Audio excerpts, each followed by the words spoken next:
আসসালামু আলাইকুম। Real Madrid Carlo Ancelotti যাওয়ার পর মনে হয়েছিল যে রিয়াল মাদ্রিদ আর কামব্যাক করতে দীর্ঘদিন লাগবে, দীর্ঘ সময় লাগবে। হ্যাঁ, সেটা লাগতো যদি এই ফিফা ক্লাব ওয়ার্ল্ড কাপটা না আসতো।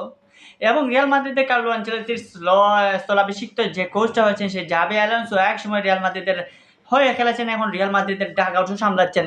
সো এই রিয়াল মাদ্রিদকেই ভালোভাবে চেনা এই জাভি আলোনসোর, কিন্তু চেনা হয়তো টিম ম্যানেজমেন্টকে, কিন্তু বর্তমান প্রজন্মের খেলার সাথে এবং বর্তমান যে প্লেয়ারগুলো রয়েছে তাদেরকে কতটুকু চেনেন এই জাভি আলোনসো। কিন্তু তিনি দেখালেন তার কোচিং ক্যারিজমাটিক এবং তার যে তীক্ষ্ণ নজর, সেই তীক্ষ্ণ নজরটাকে তিনি বুঝিয়ে দিলেন যে তীক্ষ্ণ নজর দিয়ে তিনি কিভাবে তুলে আনলেন বড় তারকা। বিশেষ করে আজকে মনে হচ্ছে যে রিয়াল মাদ্রিদের আর এমবাপ্পের প্রয়োজন নাই। কিলিয়ান এমবাপ্পে, যে এমবাপ্পেকে এত টাকা দিয়ে রিয়াল মাদ্রিদ নিয়ে এসেছিল এবং দীর্ঘদিন রিয়াল মাদ্রিদকে এমবাপ্পে ভালো সার্ভিস দিচ্ছেন, এখন পর্যন্ত সার্ভিস দিয়েছেন। এমনকি কোয়ার্টার ফাইনালে, ফিফা ক্লাব ওয়ার্ল্ড কাপের কোয়ার্টার ফাইনালে লাস্ট যে গোলটা সেটাও কিলিয়ান এমবাপ্পের পা থেকেই এসেছে। কিন্তু তবুও মনে হইতেছে যে রিয়াল মাদ্রিদের আর এমবাপ্পের প্রয়োজন নাই। কারণ কি, এমবাপ্পের স্থলাভিষিক্ত বলেন বা এমবাপ্পের মতো বলেন বা এমবাপ্পের জায়গা পূরণ করে দেওয়ার মতো প্লেয়ার পেয়ে গেছে তারা। তিনি হচ্ছেন গঞ্জালো গার্সিয়া।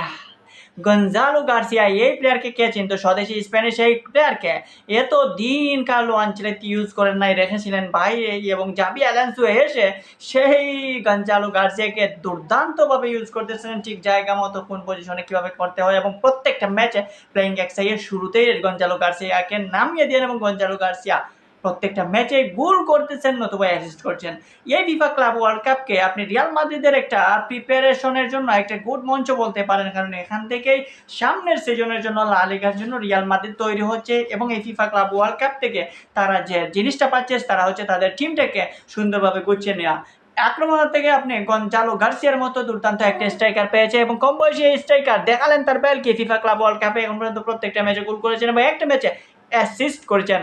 এবং লাস্ট পর্যন্ত কোয়ার্টার ফাইনালের গুরুত্বপূর্ণ ম্যাচ যেখানে বুরুসিয়া ডর্টমুন্ডের সাথে যে ম্যাচটা, সেই ম্যাচটায় গঞ্জালো গার্সিয়া শুরুতে গোল এনে দিয়ে তাক লাগিয়ে দেন এবং রিয়ালকে জয়ের একটা বাতাস বইয়ে দেন। সো গঞ্জালো গার্সিয়ার মতো তাদের আরেকটা বলা যায় যে সেরা চয়েস হচ্ছে ট্রেন্ট আলেকজান্ডার আর্নল্ড। এই ট্রেন্ট আলেকজান্ডার আর্নল্ড যে দুইটা অ্যাসিস্ট করলেন এই ফিফা ক্লাব ওয়ার্ল্ড কাপে, সেটা ছিল অবিশ্বাস্য। দুর্দান্ত খেলা যাচ্ছেন আর্নল্ড এবং গার্সিয়া, যে একজন ডিফেন্ডার গার্সিয়া এবং এই স্ট্রাইকার গার্সিয়া, দুজন গার্সিয়াই কিন্তু চমৎকার খেলে যাচ্ছেন। অনেক গঞ্জালো গার্সিয়া আসার ফলে ভাবতে পারেন যে এমবাপ্পের প্রয়োজন নাই, কিন্তু এমবাপ্পেকেও কিন্তু লাগবে। হয়তো এখন মনে হচ্ছে যে এমবাপ্পেকে প্রয়োজন নাই। এখন লা লিগায় কতটা চ্যালেঞ্জ নিতে পারেন এই গার্সিয়া, সেটা হবে দেখার বিষয়। অপরদিকে গঞ্জালো গার্সিয়ার কারণে এখন সাইড বেঞ্চে বসে থাকতে হচ্ছে ব্রাজিলিয়ান এনরিকে।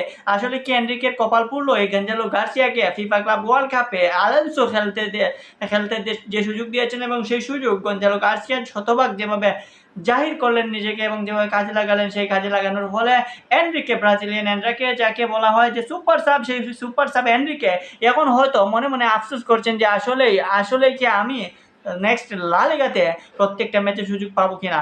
তো এই পাবো কি পাবো না, এই সুযোগটা এখন এনরিকের মনে আসতেই পারে, এবং সেই সুযোগটা আসলেই কি সত্যিতে সেই কথাটা সত্যি কি আসলে বাস্তবে পরিণত হবে? আসলে কি এনরিকে এখন শুধু বেঞ্চ গরম করবেন এবং গঞ্জালো গার্সিয়া মেইন এক্সাইডে থাকবেন অথবা সাব হিসাবে মাঠে নামবেন? কারণ এমবাপ্পে এবং গার্সিয়ার মধ্যে যে একটা ঠান্ডা লড়াই আমরা দেখতে পেলাম, কিংবা এমবাপ্পের পরিবর্তে গঞ্জালো গার্সিয়াকে যেভাবে তৈরি করলেন জাভি আলোনসো, সেটা তার থিঙ্কিং যে একটা গুণাবলী, সেই গুণাবলীটা প্রকাশ করলেন এবং রিয়াল মাদ্রিদের ফিউচারটা তিনি এখন থেকে স্ট্রংলি এগিয়ে নিলেন। সো রিয়াল মাদ্রিদ এখন দুর্দান্ত টিম হয়ে যাচ্ছে, এবং এখন দেখার পর কিন্তু সেমিফাইনালে পিএসজির সাথে তার এই টিম কিংবা গঞ্জালো গার্সিয়ারা কি করতে পারেন।